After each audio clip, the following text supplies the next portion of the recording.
sana, jadi saya nggak mau ngeberatin siapa-siapa. Saya cuma lebih kepada diri saya aja lah di sana gimana. Saya juga nggak tahu nih nanti dipanggil sama Poldanya itu pertanyaannya apa dan bagaimana, saya belum tahu. Dan saya juga nggak mau karena terus terang sampai sekarang saya tuh rada migrain nih gitu kan, dengar kepolisian, aduh gitu kan, aduh ini pengantin kayaknya mesti tertunda lagi nih. Jadi ya itu tadi dong, mengalir aja lah, bismillah gitu kan.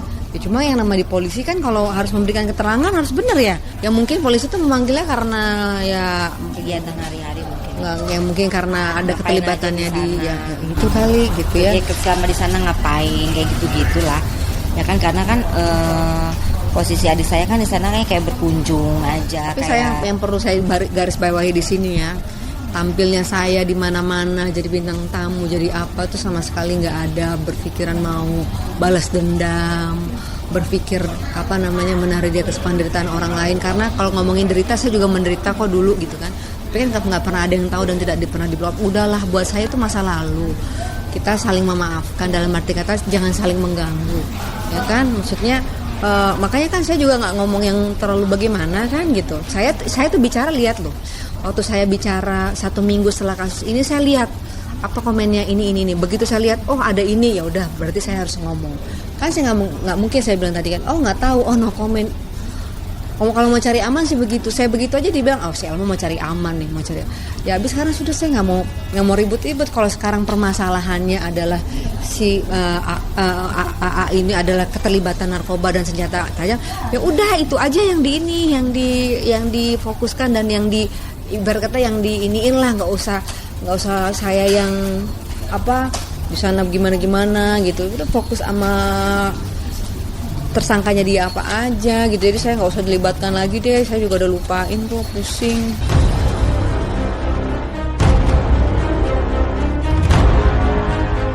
Pasca penangkapan AA Gatot beberapa waktu lalu, nama Elma Tiana memang paling gencar disebutkan dan kerap dikaitkan dengan AA Gatot. Mengingat Elma sempat menjadi murid AA Gatot selama 9 tahun lamanya.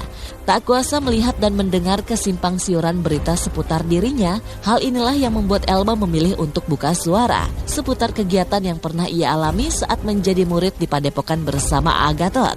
Tak ada niatan membuka aib di masa lalu, Elma yang kemarin ditemani kakak tercintanya Rensi Milano pun tak takut bila kelak pihak AA Gatot menuntutnya terkait pencemaran nama baik. Tuntut aja. Kalau sampai tuntut balik ya bongkar semua. Masa takut? Kan istilahnya begitu. Dia mau nuntut apa? Mau nuntut menjelekkan nama, ya kan? Ya saya nggak masalah. Mau tuntut aja. Kita nggak pernah salah kok. Apa yang salah? Menjelekkan dia ya. Orang di luar itu nggak diem gitu loh. Yang tahu siapa dia itu nggak diem, tahu. Enggak, maksudnya aneh aja kalau dia menuntut balik. Menuntut apa? Menjelekkan nama. Kok menjelekkan? Orang polisi sendiri juga udah tahu kok, barang bukti udah ada. Itu kan barang bukti, itu kan memang ada penangkapan khusus untuk dia. Kalau kita berbicara tentang dia, yang kita tahu keadaan adik kita dan kita menarik adik kita, cuman itu. Dari kemarin yang kita bicarakan di infotainment, di acara-acara, kita hanya menarik adik kita yang keluar dari sana, nggak lebih dari itu, ya kan? Kalau sampai menuntut ya silakan. Mau dituntut apanya? Saya cuma ketawa aja.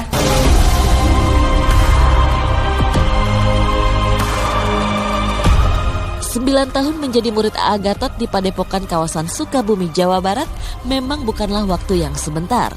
Namun butuh perjuangan besar bagi Elma untuk bisa keluar dari kebiasaannya di Padepokan, salah satunya dengan menjalani pengobatan. Usai keluar dari Padepokan, Elma mengaku sempat dicari dan diminta kembali oleh seorang wanita.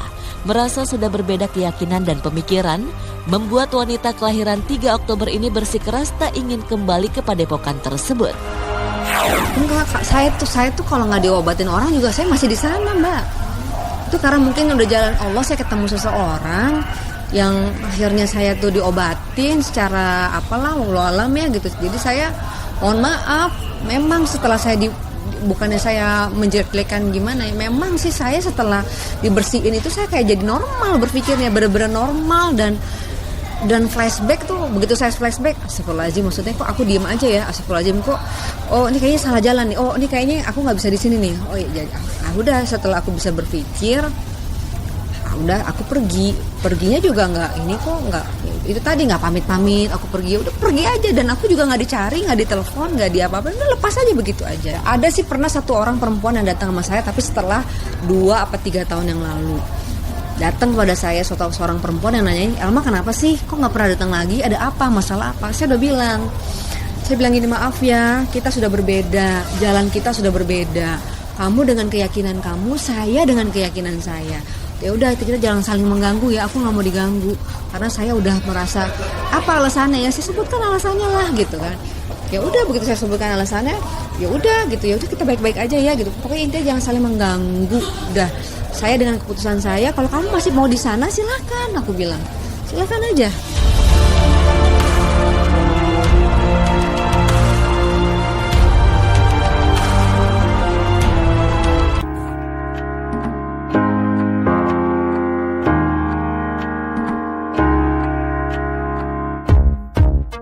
Pepatah buah jatuh tak jauh dari pohonnya, seperti tepat ditunjukkan kepada Gading Martin dan putrinya, Gempita Nora Martin. Di usianya yang baru 1 tahun 7 bulan, Gempi sapaan Putri Gading dan Giselle ternyata sudah bisa berakting, layaknya bapaknya yang memang seorang aktor. Bukti karo Gempi sudah mulai bisa berakting, Gading tunjukkan dengan video yang ia posting di akun Instagram pribadinya. Dalam video berdurasi singkat itu, Gempi yang sedang memegang sebuah botol obat milik neneknya nampak sedang berakting seperti orang tua yang sedang batuk. Melihat akting batuk Gempi, sontak saja Gading terkejut karena dirinya tidak merasa mengajarkan Gempi untuk batuk seperti dalam video ini. Kan saya baru tahu dia bisa akting. Iya, akting batuk. Iya. Ini sih saya kaget. Jadi dia udah saya taruh. Jadi dia kan megang mau buka obat omanya. Saya bilang itu obat oma, kamu jangan, emang kamu batuk. Ya dia batuk. Iya, masih ini lucu. Ini lucu sih. Iya, kayaknya memang bakat dan sekarang sih bapak ibunya udah kalah ngetop ya. Ditinggalin terus. Iya.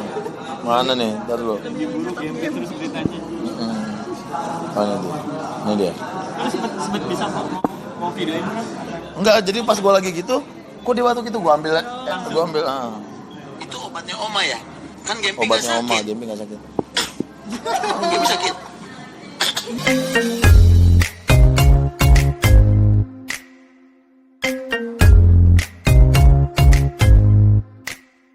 Bukan hanya sudah bisa berakting saja, Gempi kecil pun sudah mampu mengerjakan pekerjaan rumah.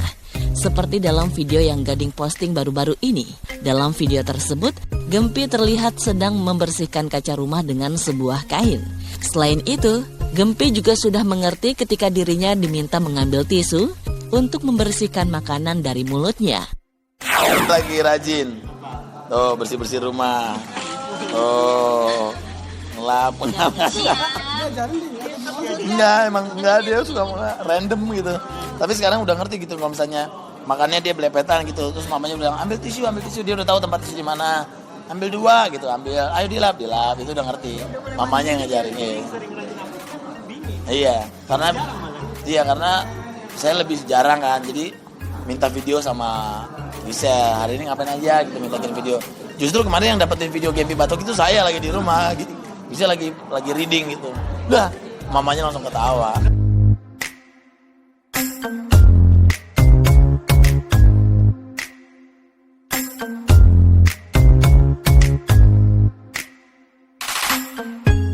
Bagi Gading, munculnya bakat akting Gempi yang datang secara tiba-tiba diakui memang berkat dirinya dan Giselle istrinya yang sering bersama Gempi di rumah. Gading mengaku sering mengajak main, sedangkan Giselle lebih banyak memperhatikan asupan makanan Gempi sehari-harinya.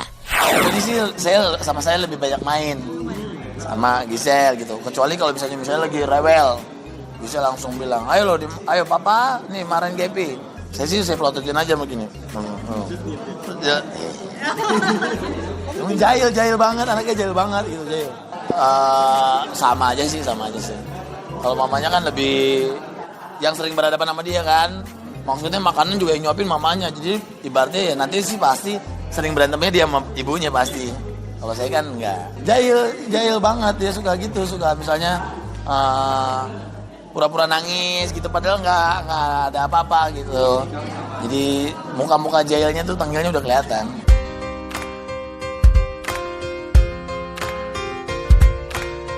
Gara-gara sudah bisa berakting dan melakukan banyak kegiatan, Gempi pun sudah mulai dilirik oleh orang untuk jadi bintang iklan atau main sinetron. Tapi sebagai ayah, Gading tidak serta-merta menerima tawaran itu. Nah, ya, sekarang saya masih bayi ya, masih belum tahu juga. Tapi udah banyak tawaran nggak sih?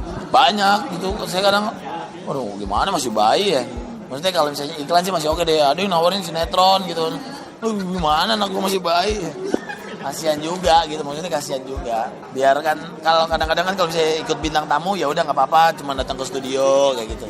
Cuma kalau misalnya memang dispesialin game kayaknya kasihan gitu. Jadi kan juga kita nggak tahu mood anak, apalagi kalau misalnya sekarang, kalau misalnya kita udah benar-benar tanda tangan kontrak kan berarti ada kewajiban, berarti dia harus. Kalau misalnya jadi bintang tamu kan ya karena memang mamanya bawa. Kalau misalnya dia lagi moodnya oke, syukur. Kalau totonya dia tidur ya jangan salahin gitu.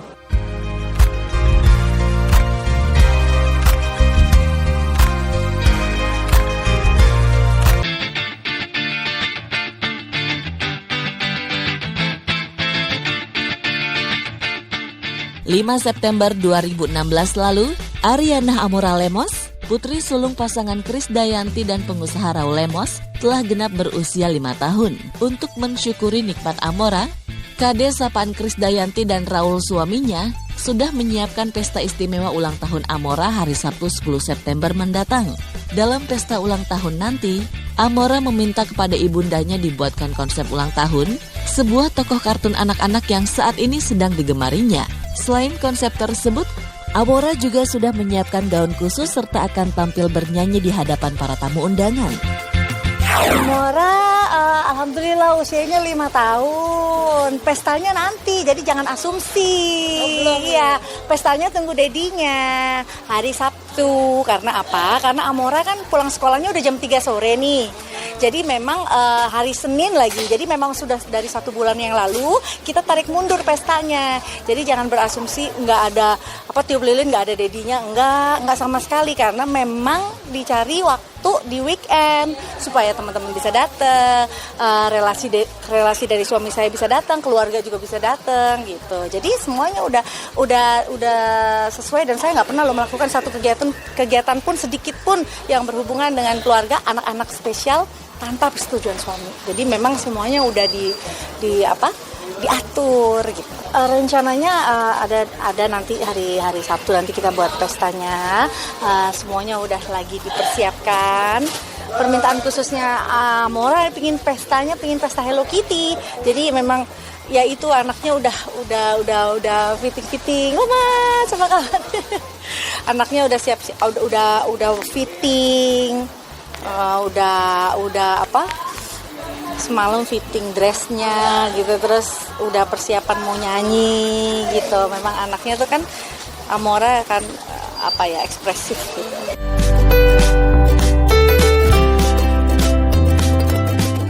Kade sendiri tak menampik jika di hari Senin 5 September lalu atau bertepatan dengan hari lahir Amora, dirinya sudah merayakan pertambahan usia Amora di sekolahnya. Namun saat perayaan di sekolah banyak keterbatasan ditetapkan pihak sekolah, diantaranya hanya boleh tiup lilin dan tidak diperbolehkan memberikan bingkisan kepada teman-temannya.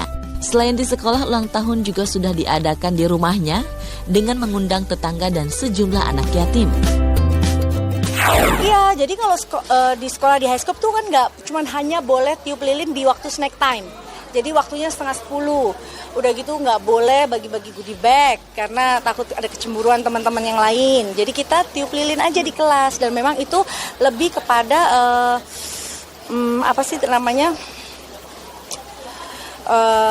ritual tiup lilin aja gitu, untuk anaknya tahu bahwa dia tiup lilin pagi, terus siangnya sama anak-anak yatim, sama tetangga-tetangga yang di rumah.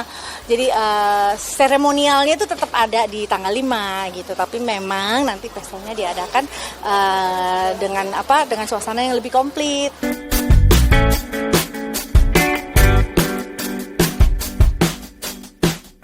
Karena Raul Lemos, suami Kade, menginginkan pesta ulang tahun Amora yang kelima sebagai pesta ulang tahun teristimewa, Kade pun menjelaskan jika Raul sebagai ayah sudah menyiapkan kado khusus untuk Amora. Namun dari sekian banyak kado yang akan diberikan, Kade menjelaskan hanya doa untuk Amora lah yang akan diberikan orang tuanya kepadanya. Kalau ya pasti ya, saya ayahnya kan ya dedinya kan udah kerja keras tentunya untuk bisa mendukung anak-anak ini bisa menjadi pribadi yang baik dengan pendidikannya, dengan ilmunya, dengan makanan sehatnya. Tapi walaupun memang secara fisik kami nggak bertemu setiap hari, tapi kan doa yang terus dikirimin buat anak-anak itu yang kayaknya yang lebih manfaat ya ketimbang dan pestanya memang ini pesta yang memang sudah disiapin karena Raul maunya usia 5 tuh jadi spesial. Udah terus habis gitu nanti nggak usah dirayain dulu, nanti sampai dia 10 tahun misalkan seperti itu kita rapatin semuanya.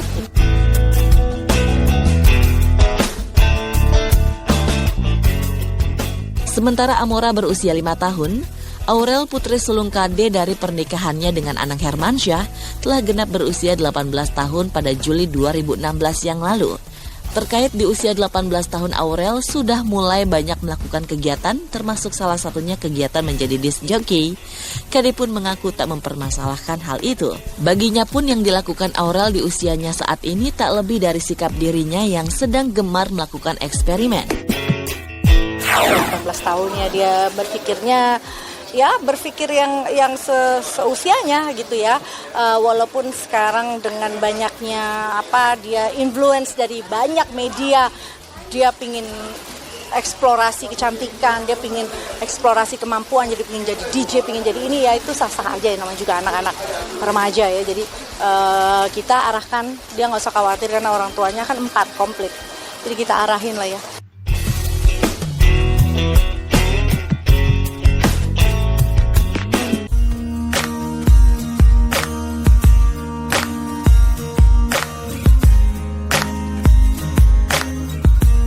Raut kebahagiaan begitu terpancar di wajah pasangan Ivan Seventeen dan Dylan Sahara. Pasalnya awal bulan November mendatang keduanya akan melangsungkan pernikahan. Bahkan kini Ivan dan Dylan bisa sedikit bernafas lega. Pasalnya persiapan pernikahan berjalan dengan lancar dan sudah rampung mencapai 80%. Lantas konsep pernikahan seperti apa yang diusung Irfan dan Dylan? 80, insyaallah 80-an. Hampir selesai. Hampir selesai lah. Tepatnya awal bulan November. Kalau untuk tanggalnya insyaallah tanggal 2, masih belum tahu, insyaallah mungkin tanggal 2. Tapi perkiraan masih awal November. Terus kalau memang apa yang akan kita lakukan, kebetulan di sana partinya itu outdoor, terus kayak beach wedding party gitu, jadi di pantai gitu. Terus apa lagi? Ya pada intinya adatnya juga internasional ya, lebih bukan ke daerah ya. sih. Ya, Iya. jadi terus lebih banyak mingle-nya. Jadi bukan pelaminan yang gede di atas, tapi pelaminan yang ceper-ceper gitu. Biar aku bisa mingle ke tamu-tamu. Karena memang yang sebagian besar nih yang datang memang dari teman kita berdua nih, gitu. Dari kalangan dunia entertainment lah. Kalau aku lebih ke dari kalangan musisi yang banyak gitu.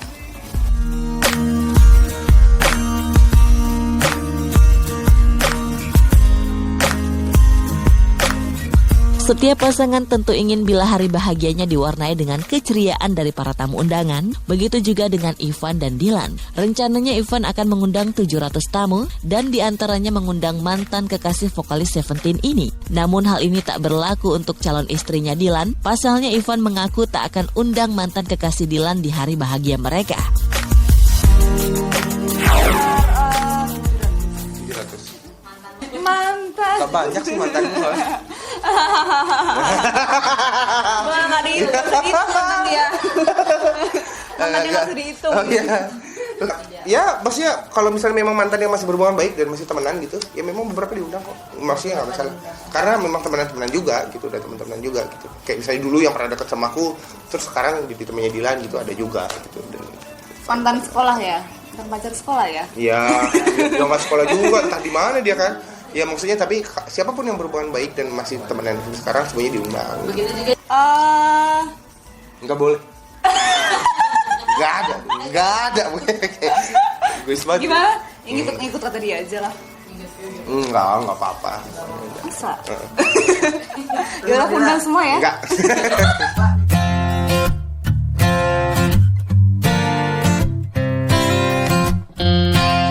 Seperti pasangan yang sudah menikah, tentu saja Ivan dan Dilan memiliki rencana untuk melakukan bulan madu usai resmi menjadi pasangan suami istri nanti. Keduanya siap menjalani bulan madunya di awal tahun 2018 mendatang dengan memilih untuk melakukan ibadah umroh terlebih dahulu, baru keliling Eropa dan mengunjungi beberapa tempat bersejarah di sana.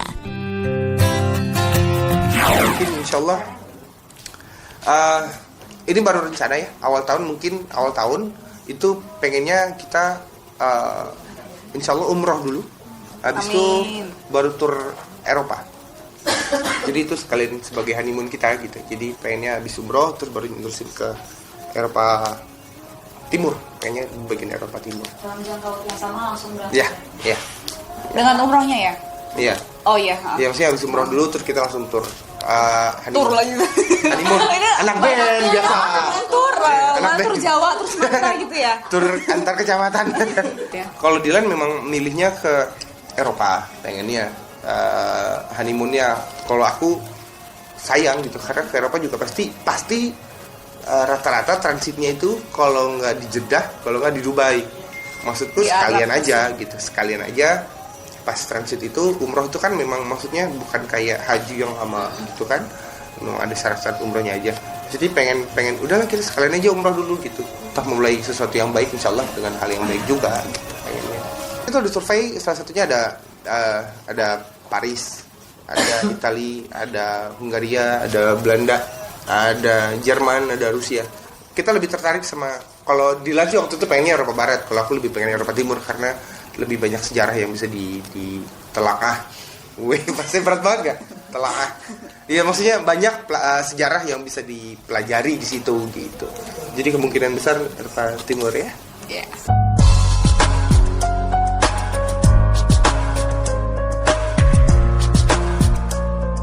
Kebahagiaan tak hanya dirasakan pasangan Ivan Seventeen dan Dilan Sahara. Pasangan selebritis Lucky Hakim dan Tiara Dewi kini juga tengah merasakan kebahagiaan. Bulan Desember mendatang, tepatnya tanggal 12 Desember, keduanya akan melangsungkan pernikahan. Namun ada yang menarik dari pernikahan dua sejoli ini. Bagaimana tidak, bila akad nikahnya yang dilangsungkan di dalam air atau underwater dan memilih Raja Ampat Papua menjadi tempat bersejarah bagi keduanya. Persiapan alhamdulillah udah sampai di 80% lah. Cuman ada sedikit perkembangan baru. Jadi dari pihak mamanya Tiara pengen sarannya bagus juga untuk ada resepsi gitu. Nah resepsi itu memang akhirnya jadi bingung. Maksudnya kan kita mesti cari gedung kan, mesti cari tempat, mesti apa itu in progress lah, lagi harus diselesaikan masalah itu. Tapi kalau tetap rencana pernikahan di 12 itu tetap kita tetap nikah di Raja Ampat insyaallah ya, underwater. Mungkin pulangnya dari resepsi situ mungkin gitu. langsung.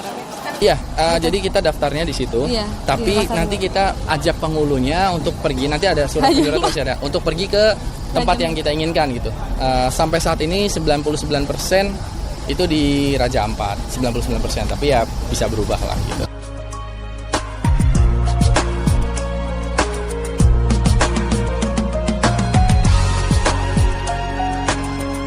Niatan baik dan ide uniknya yang menikah di dalam air rupanya tak mendapat respon positif dari beberapa pihak. Pasalnya Lucky mengaku bila ia dan Tiara sempat mendapat komentar pedas dari haters lantaran proses ijab kabul di dalam air dianggap mempersulit akad nikah yang seharusnya berjalan dengan sakral. Mas Lucky selalu bilang sama saya dengan bijak, nggak apa-apa lah, hater mau bilang apa, mau bilang settingan, mau bilang apa, tapi kita akan buktikan itu lebih baik. Karena kita punya prinsip, kita beragama Islam, kita nggak boleh mempermainkan agama, apalagi itu acara yang sakral. Gitu. Jadi lebih baik kalau misalnya ini ya kita berjalan terus lebih dan berdoa supaya kita tuh menjalin hubungan itu adalah yang terakhir kali. Foto itu juga menjadi hujatan juga kan. Wah, ini Islam itu mudah, kenapa dipersulit? Sebenarnya nggak sulit. Yang bilang sulit siapa? Orang bisa nyebur ke air. nyebur ke air itu kan ada alatnya canggih sekarang. Alat itu kayak ibarat kayak kapal selam tapi diperkecil, dan itu murah, nggak ngabisin uang negara karena nggak pakai uang negara, pakai gaji saya, pakai uang tabungannya Tiara juga. Ijab kabulnya jangan sampai terganggu dengan bubble-bubble. Kalau sampai kita pengen unik-unikan tapi gara-gara unik akhirnya esensi rukun dan syarat nikahnya tidak terpenuhi, nggak boleh. Jadi harus ijab kabul, saya terima nikahnya. Lanjut-lanjutnya tuh saksinya dengar sah itu baru boleh. Jadi kita pengen nyelam kalau bisa, terus nanti pakai alat yang tabungnya gini, jadi kalimatnya bisa tartil gitu kan, bisa benar gitu.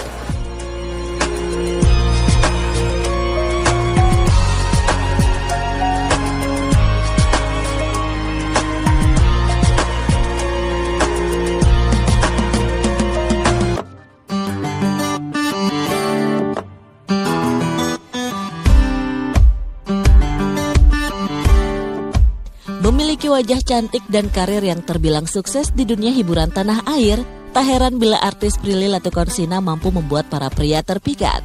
Bahkan wanita kelahiran 15 Oktober ini kerap dikabarkan dekat dengan beberapa pria, seperti halnya Aliando Syarif dan Arbani Yazis. Dua pria tampan yang menjadi lawan mainnya dalam sebuah sinetron dan film. Namun sejauh ini Prilly selalu menyangkal dan mengaku bila kedua pria tampan itu hanyalah sebatas teman dekatnya saja.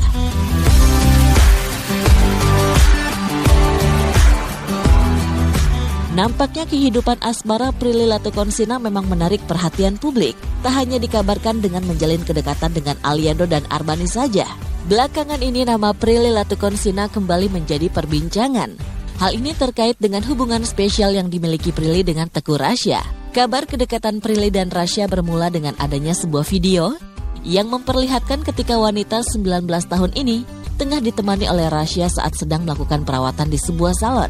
Mengetahui hal itu, Prilly pun akhirnya buka suara dan membenarkan bila anak dari Tamara Blazensky ini memang sempat menemaninya di salon. Namun ia memiliki alasan mengapa Rasya menemaninya ke salon. Maka seperti inilah penjelasan dari Prilly kemarin.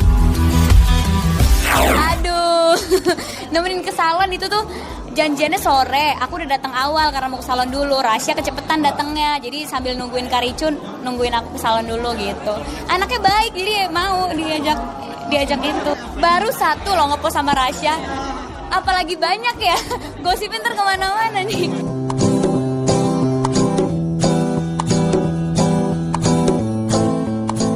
Meski mengaku masih hanya sekedar teman dekat, namun Prilly tak menampik bila kerap jalan bersama dengan Rasya. Bahkan dalam sebuah video yang diunggah Prilly di akun Instagram pribadi miliknya, yang menampilkan fotonya dan Rasya sempat membuat netizen heboh.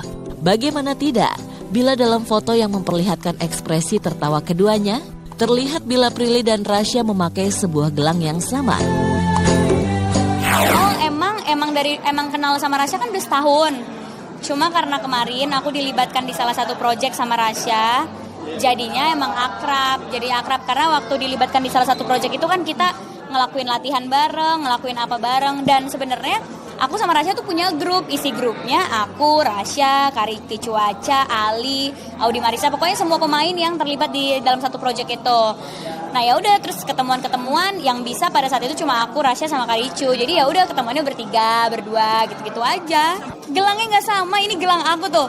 Ini dari dulu aku udah pakai gelang itu. Nggak tahu si Rasya dapat dari mana. Aku mah emang dari dulu selalu pakai gelang.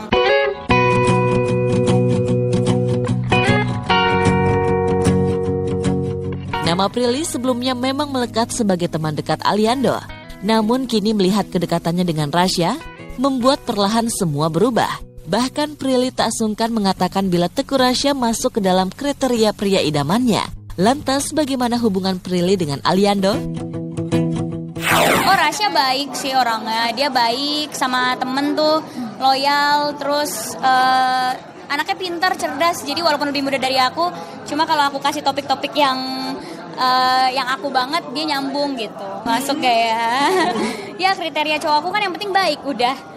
Penting baik aja, nggak macem-macem. Punya ciri khas masing-masing, punya keseruan masing-masing. Dua-duanya baik, dua-duanya temen aku, masa aku harus milih temen? Kan temen nggak boleh milih-milih. Main bertiga, cuma waktu itu Ali nggak bisa datang. Kalau bisa juga berempat sama Karicu kita, gitu. Masih sahabatan dan temenan aja sama semuanya.